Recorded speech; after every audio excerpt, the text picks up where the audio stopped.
우리가 살펴보고 있는 요한계시록은 특별한 책입니다.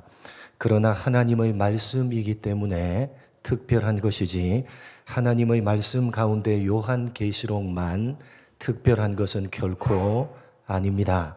요한계시록만 중요하고 특별한 것이 아니라 성경 66권 모든 말씀이 똑같이 중요하고 특별합니다.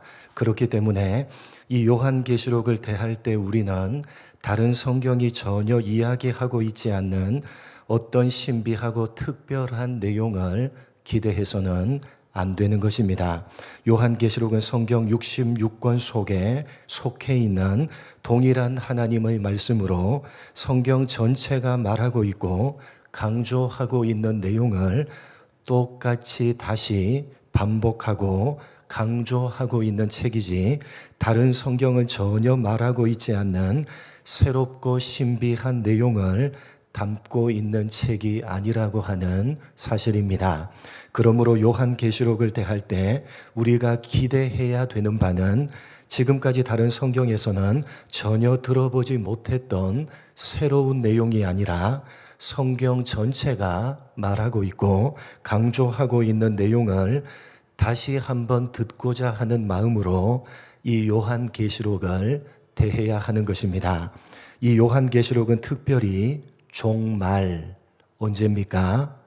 세상의 마지막 순간이 아니라 예수님이 승천하시고 난 이후부터 재림하실 때까지의 그 전체 기간 동안에 일어나게 될 일을 기록하고 있는데 전혀 새로운 내용이 아니라 성경 전체에서 이미 반복하고 있고 이미 강조하고 있는 내용입니다.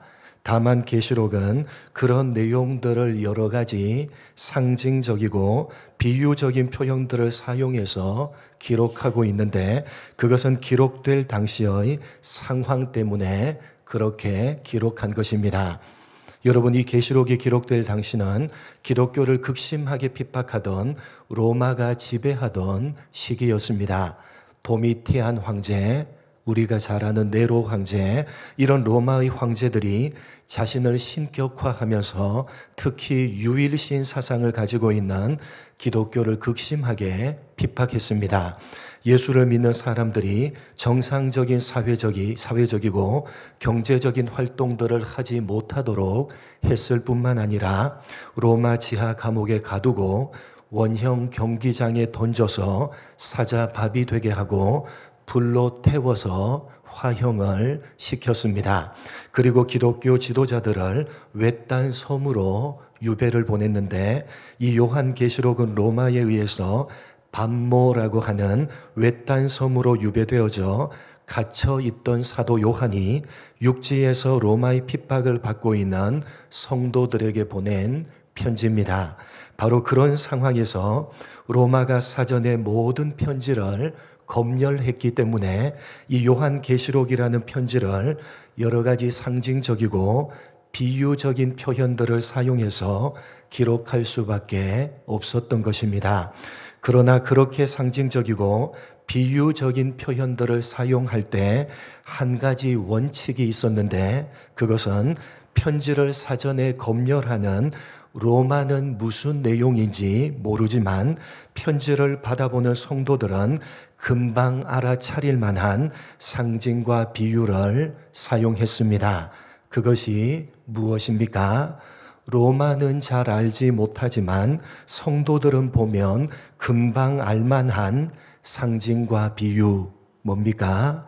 성경에 이미 나와 있는 상징과 비유를 사용한 것입니다.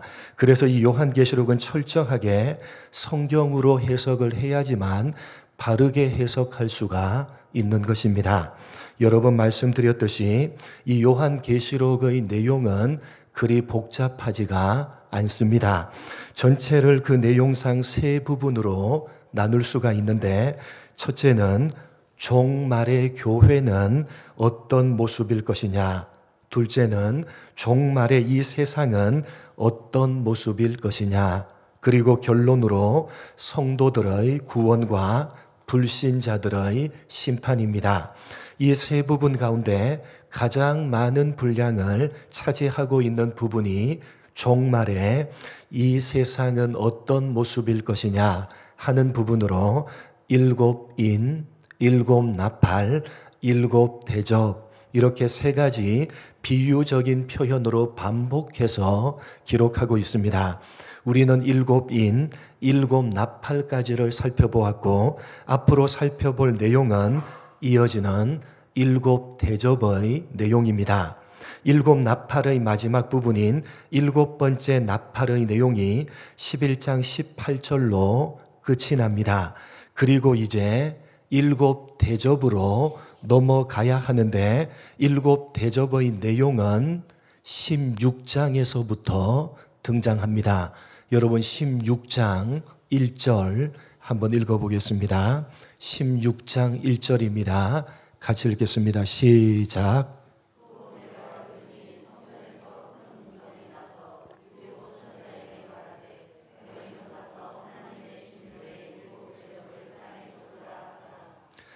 11장 18절로서 일곱 나팔의 내용이 끝이 나고 일곱 대접의 내용이 나와야 하는데 12, 13, 14, 15 이렇게 무려 넉 장을 뛰어넘어서 16장에 와서야 일곱 대접의 내용이 시작되고 있습니다. 그렇다면 12장, 13장, 14장, 15장은 도대체 무슨 내용입니까? 여러분 일곱 나팔의 내용을 살펴볼 때에 여섯 번째 나팔 다음에 일곱 번째 나팔이 나와야 하는데 그 사이에 10장과 11장 14절까지의 내용이 나오고 그 이후에 일곱 번째 나팔의 내용이 나왔던 것을 기억하십니까? 여러분 내용은 뭔지 기억이 나지 않아도 여러분 그랬던 것은 아마 기억이 나실 겁니다. 사도 요한은 이 계시록을 기록할 때 계속 이어가던 이야기를 잠시 멈추고 이 요한계시록 전체의 핵심 내용이 무엇인지를 강조하고 난 이후에 다시 하던 이야기를 이어가는 방식을 사용하고 있다고 말씀을 드렸습니다. 복잡한 내용은 아니지만 여러 가지 상징과 비유로 적혀 있어서 계시록 전체가 가지는 초점, 이 계시록이 말하고자 하는 핵심 내용을 놓쳐버리지 않게 하기 위해서 중간중간에 계시록 전체의 핵심적인 내용들을 삽입해 놓은 것입니다. 12장, 13장, 14장, 15장이 바로 그 삽입절에 해당되는 내용입니다. 원래는 11장 18절에 일곱 번째 나팔까지가 마무리되고 16장 1절 일곱 대접으로 가야 합니다. 그런데 하던 이야기를 잠시 멈추고 12장부터 15장까지 넉 장에 걸쳐서 계시록 전체의 핵심적인 내용을 다시 한번 반복해서 강조한 이후에 16장부터 다시 하던 이야기를 이어가는 것입니다. 그러니까 오늘 우리가 읽은 말씀은 사도 요한이 하던 이야기를 잠시 멈추고 계시록 전체의 핵심적인 내용을 다시 한번 강조하고 있는 부분입니다. 사도 요한은 전체가 22장으로 된 계시록의 가장 중심부인 12장부터 15장까지 무려 넉 장에 걸쳐서 이 계시록 전체의 핵심적인 내용이 무엇인지를 분명하게 기록해 놓은 것입니다. 그런데 여러분, 이 계시록은 전혀 새로운 내용이 아니라 성경 66권 전체가 말하고 있고 가르치고 있는 내용을 다시 한번 반복하는 내용이라고 말씀을 드렸습니다. 그러니까 이 계시록 전체는 성경 전체가 말하고 있는 내용을 다시 반복하고 있는 것이기 때문에 계시록은 성경 전체와 같은 내용인 것입니다. 그렇기 때문에 12장부터 15장까지 넉 장에 걸친 삽입 부분에서 요한은 요한계시록 전체의 핵심적인 내용을 요약하고 있으니까 이 요약은 곧 성경 전체의 요약이 되는 것입니다.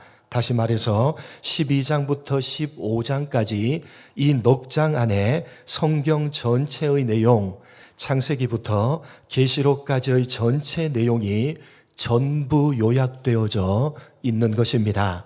여러분, 오늘 본문인 11장 19절 말씀은 12장부터 15장까지의 서론에 해당하는 부분입니다. 다시 말해서 12장부터 15장을 통해서 무엇을 말하는지를 압축하고 있는 서론이 오늘 본문 11장 19절입니다. 그러니까 오늘 본문인 11장 19절은 성경 전체의 핵심적인 내용을 단 한 절로 압축해 놓은 것입니다. 여러분, 무슨 말인지 이해가 되십니까? 다시 한번 설명을 드리겠습니다.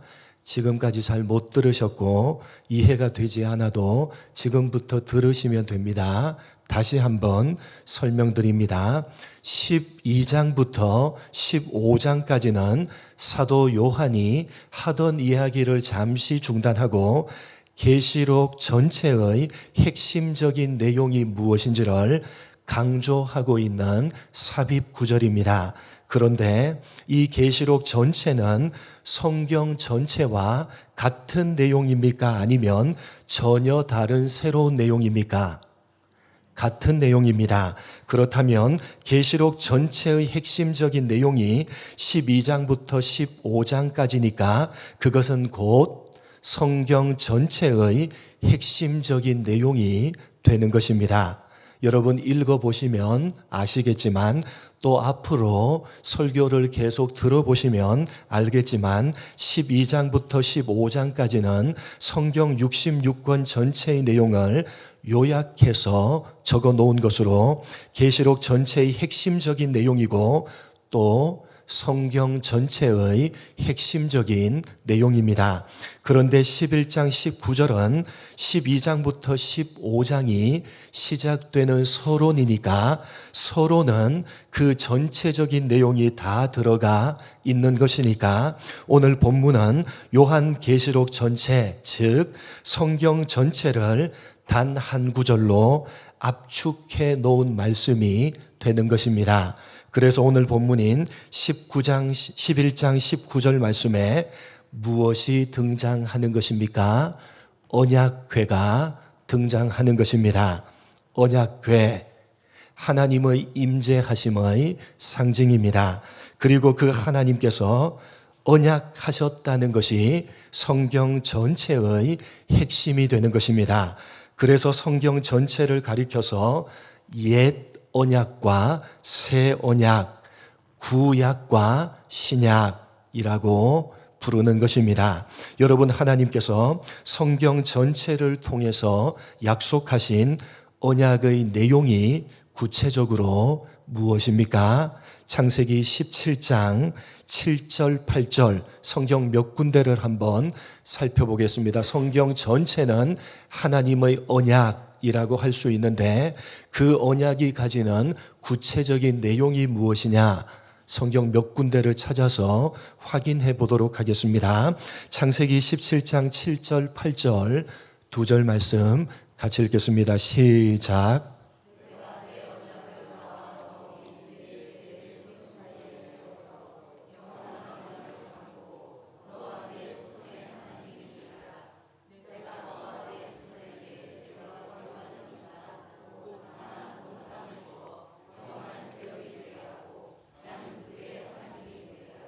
성경 전체는 한마디로 하나님의 언약입니다. 옛 언약과 새 언약, 구약과 신약입니다.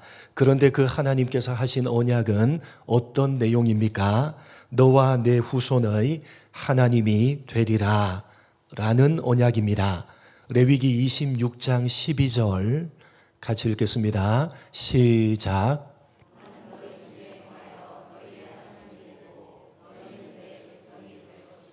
나는 너희 중에 행하여 너희 하나님이 되고 너희는 나의 백성이 될 것이니라. 예레미야 31장 33절 같이 읽겠습니다. 시작.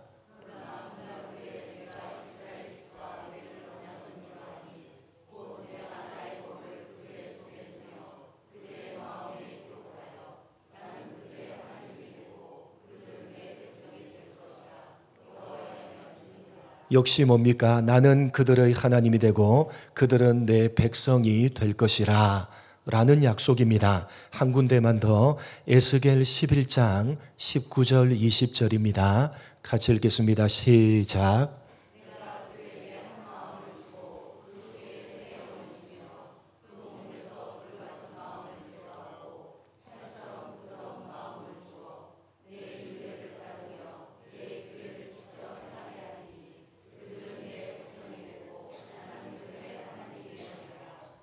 동일하게 그들은 내 백성이 되고 나는 그들의 하나님이 되리라 라고 하는 언약입니다. 성경 전체는 구약과 신약, 즉 하나님의 언약입니다. 한마디로 어떤 언약입니까? 너희는 나의 백성이 되고 나는 너희의 하나님이 될 것이다 라는 언약입니다.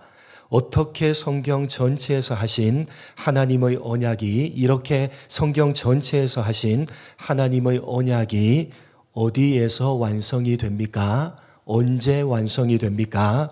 계시록 21장 1절로 4절입니다. 이 하나님의 약속, 나는 너희의 하나님이 되고 너희는 내 백성이 되리라 라는 이 약속이 계시록 끝에 가면 이제 실현이 됩니다. 요한계시록 21장 1절로 4절 우리 한 절 한 절씩 교독하도록 하겠습니다. 요한계시록 21장 1절로 4절, 제가 1절, 또 내가 새 하늘과 새 땅을 보니 처음 하늘과 처음 땅이 없어졌고 바다도 다시 있지 않더라.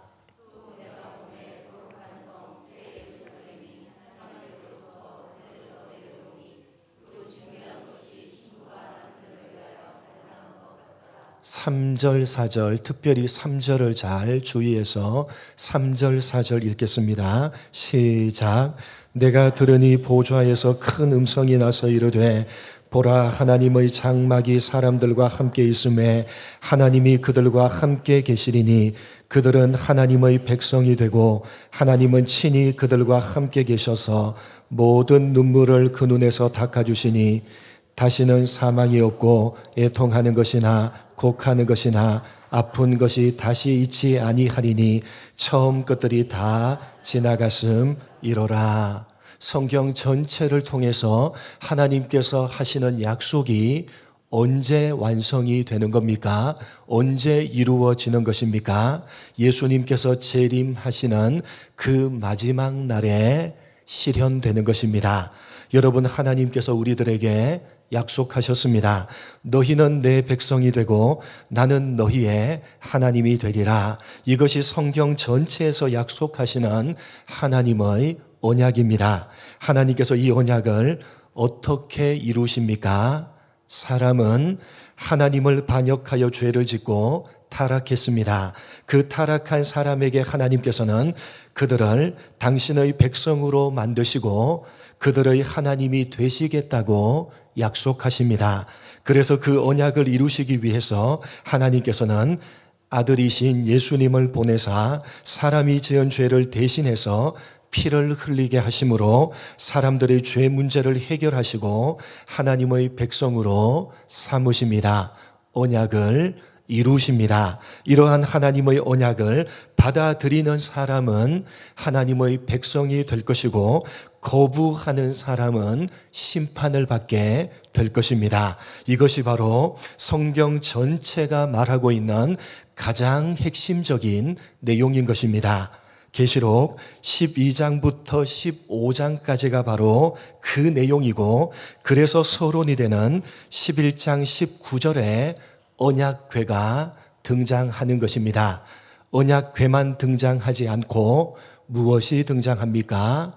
번개와 음성들과 우레와 지진과 큰 우박. 성경에서 무엇을 상징하는 것입니까? 성경 전체에서 하나님의 심판을 상징하는 것들이 언약궤와 동시에 등장하는 것입니다. 그래서 여러분, 언약궤에 대해서 한번 생각해 보시기 바랍니다. 법궤, 이 언약궤는 성전 가장 안쪽 방 안에 안쪽 방인 지성소에 있는 것입니다. 어떻게 생긴 것입니까? 우리나라 예전에 가마와 똑같이 생겼다라고 생각하시면 쉽습니다. 네모난 상자인데 상자를 덮는 뚜껑이 두 천사가 마주보고 서로 날개를 펴서 잇대고 있는 모습입니다. 여러분, 이렇게 생긴 언약궤 안, 즉 네모 상자 안에는 세 가지 물건들이 들어 있습니다. 무엇입니까? 언약궤에 들어있는 세 가지 물건들이 뭐죠? 처음 들어보십니까? 세 가지 물건이 들어있는데 십계명 두 돌판, 아론의 쌍난 지팡이, 만나를 담은 항아리, 이렇게 세 가지가 언약궤 상자 안에 들어 있습니다. 그런데 이 세 가지는 모두 다 무엇과 관련이 된 것입니까? 이스라엘의 치명적인 죄와 관련이 있는 것입니다. 먼저 십계명 두 돌판은 첫 번째 돌판이 아니라 두 번째 돌판입니다. 첫 번째 돌판은 어떻게 했습니까? 모세가 던져서 깨뜨려 버렸습니다. 왜요? 십계명 돌판을 받아서 시내산에서 내려오니까 산 밑에 있던 아론을 포함한 이스라엘 백성들이 금송아지를 만들어서 우상 숭배를 하고 있는 것입니다. 모세가 그 모습을 보고 노하여서 돌판을 던져버렸던 것 아닙니까? 그래서 다시 두 번째 돌판을 주신 것이고, 그것이 언약궤 안에 들어있는 것입니다. 금송아지를 만들어서 우상 숭배를 한 이스라엘의 대표적인 죄와 관련이 있는 것입니다. 만나는 무엇입니까? 이스라엘 백성들이 출애굽해서 광야로 들어갔을 때 먹을 것이 없다고 불평을 해서 하나님께서 하늘에서 내려주신 양식입니다. 이스라엘이 광야로 들어가서 제일 먼저 불평했던 것은 먹을 것이 없다는 것이었습니다. 이집트에 있었을 때가 오히려 더 좋았다. 그때는 배불리 먹었는데 왜 우리를 광야로 데리고 와서 굶어 죽게 하느냐라고 하면서 모세를 원망하고 하나님을 원망합니다. 그래서 하늘에서 만나를 내려주셨는데 처음에는 감사했으나 나중에는 박한 식물이다 라고 불평을 하면서 고기를 달라고 또 하나님께 원망했습니다. 그래서 하나님께서 메추라기를 내려주시면서 수만 명을 죽여버리십니다. 그 죄와 관련이 있는 것이 바로 만납니다. 마지막으로 아론의 쌍난 지팡이는 고라 당의 반역 사건과 관련이 있는 물건입니다. 모세와 아론의 권위, 즉 하나님이 세우신 권위에 도전한 죄와 관련된 물건입니다. 고라 자손들이 당을 만들어서 모세와 아론만 하나님의 종이냐, 우리도 똑같이 하나님께서 세우신 종이다 라고 주장을 하면서 하나님이 세우신 권위에 도전을 했고, 하나님께서는 아론의 지팡이에만 싹이 나게 하심으로 고라 당의 반역을 잠재우시고 그들을 땅을 갈라서 삼켜버리십니다. 이렇게 언약궤 안에는 이스라엘의 죄를 대표하는 세 가지 물건들이 들어있는 것입니다. 그런데 그 모든 죄는 무엇에 의해서 덮이는 것입니까? 그 뚜껑이 뭡니까? 그 상자를 덮는 뚜껑이 뭐죠? 언약궤의 뚜껑을 가리켜서 속죄소 혹은 시은좌라고 부르는 것입니다. 죄가 속해지는 자리, 시은좌, 하나님의 은혜가 베풀어지는 자리, 무엇을 그렇게 부른다고요? 이스라엘의 대표적인 세 가지 죄와 관련된 그 죄를 상징하는 물건들을 담아 놓은 그 법궤 상자를 덮는 뚜껑, 그것을 가리켜서 속죄소, 시은좌라고 부르는 것입니다.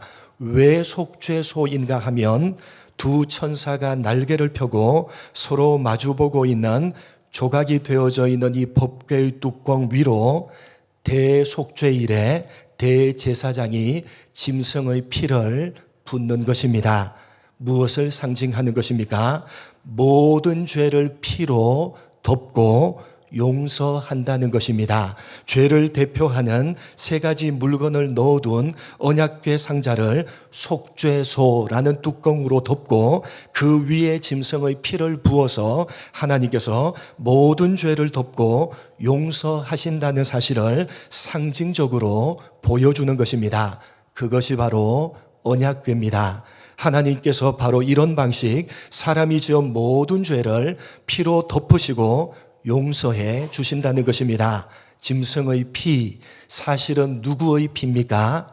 어린 양으로 오신 예수 그리스도의 피로 모든 죄를 덮으시고 용서해 주신다는 것입니다. 그렇게 하심으로 너희는 내 백성이 되고 나는 너희의 하나님이 되리라. 성경 전체에 걸쳐서 언약하신 그 언약을 이루시는 것입니다. 이런 하나님의 언약을 받아들이면 구원함을 받아서 하나님의 백성이 될 것이고, 이런 하나님의 언약을 거부하면 심판을 받을 것이다 라고 하는 것이 성경 전체가 우리들에게 말하고 있는 가장 핵심적인 내용입니다. 그래서 요한계시록 전체, 즉 성경 전체를 요약하고 있는 12장부터 15장을 시작하는 서론 부분인 11장 19절에 언약궤와 심판을 상징하는 번개와 음성들과 우레와 지진과 우박을 함께 보여주는 것입니다.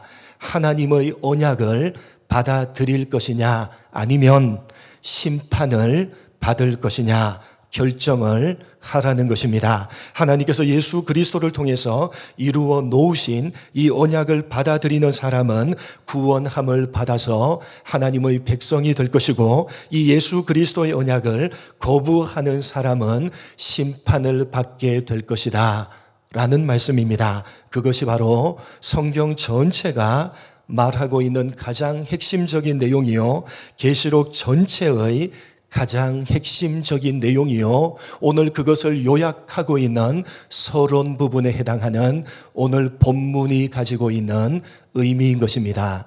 사랑하는 성도 여러분, 우리 모두는 하나님께서 예수 그리스도를 통해서 이루어 놓으신 하나님의 언약을 받아들인 사람들입니다. 이제 우리는 하나님의 백성이요, 하나님은 우리의 하나님이 되셨습니다. 절대로 취소되지 않을 것입니다. 이것은 예수 그리스도께서 우리의 죄를 대신해서 살을 찢으시고 피를 흘리셔서 이루어 놓은 것이고, 우리는 값없이 그것을 받았기 때문에 절대로 취소되지 않는 것입니다. 우리가 한 일은 아무것도 없습니다. 하나님께서 예수님을 통해서 이루어 놓으신 것을 우리는 값없이 받은 것입니다. 그래서 이러한 구원함을 받은 우리는 죄를 미워하며 죄를 짓지 않으려고 노력하고 애를 써야 되는 것입니다. 죄를 짓지 않고 노력하고 애를 써야지만 하나님의 백성이 된다는 것이 아니라, 하나님께서 예수 그리스도를 십자가에 죽이심으로 그 피로 우리의 모든 죄를 덮으시고 우리를 하나님의 백성으로 삼아 주셨기 때문에 값없이 우리는 그것을 받은 사람이요, 그 어떤 것으로도 그것을 취소할 수가 없기 때문에 이제 그 하나님의 백성 된 우리는 마땅히 예수 그리스도를 십자가에 못 박아 죽인 죄와 피 흘리기까지 싸워야 마땅하다는 것입니다. 사랑하는 성도 여러분, 정말 여러분은 예수님이 이루어 놓으신 구원을 값없이 받으셨습니까? 그렇다면, 정말 그렇다면 이 감사절에 감사하시고 이제 예수 그리스도의 몸을 찢고 피를 흘리게 한 그 죄에서 돌이키는 삶을 살겠다고 결단해 주시기 바랍니다. 우리의 하나님 되신 그 하나님께서 무엇을 기뻐하는지, 무엇을 원하시는지 그분의 백성된 자로 마땅히 말씀에 귀를 기울이시고 하나님이 기뻐하시고 원하시는 바를 행하시며 그분의 백성된 자로 부끄럽지 않게 살아내기를 날마다 몸부림치시기 바랍니다. 그것이 이 종말의 때를 준비하는 하나님의 백성으로서의 마땅한 모습인 것입니다. 그렇게 살 수 있도록, 아니 그렇게 몸부림칠 수 있도록 하나님께서 우리 모두에게 은혜를 베풀어 주시기를 주님의 이름으로 간절히 축복합니다. 하나님 아버지, 오늘 사도 요한이 하던 이야기를 잠시 멈추고 다시 한번 이 요한계시록이 말하고자 하는 가장 핵심적인 내용을 12장부터 15장에 걸쳐서 이야기하면서 그 시작하는 서두에 그 모든 내용들을 압축해서 언약궤와 심판을 상징하는 것들을 보여주시면서 하나님께서 너희는 내 백성이 되고 나는 너희의 하나님이 될 것이라 라고 하는 이 언약을 예수 그리스도로 말미암아 이미 이루셨다는 사실, 그 하나님의 언약을 받아들이는 사람은 값없이 구원함을 받게 될 것이고, 그 하나님의 언약을 거부하는 사람은 심판을 받게 될 것이라고 계시록 전체가 강조하고 있는 내용, 성경 전체가 강조하고 있는 내용을 오늘 본문으로 단 한 구절로 강조하고 있다는 사실 가슴에 새기는 우리가 되게 하여 주옵소서. 하나님 아버지, 우리는 하나님께서 예수 그리스도로 말미암아 약속하신 대로 이루어 놓으신 그 언약을 받아들임으로 이미 하나님의 백성이 된 사람들입니다. 이 감사절에 그 무엇으로도 취소할 수 없고 그 무엇으로도 돌이키게 할 수 없는 하나님의 백성된 이 구원함, 우리가 이미 받은 이 하나님의 백성이라는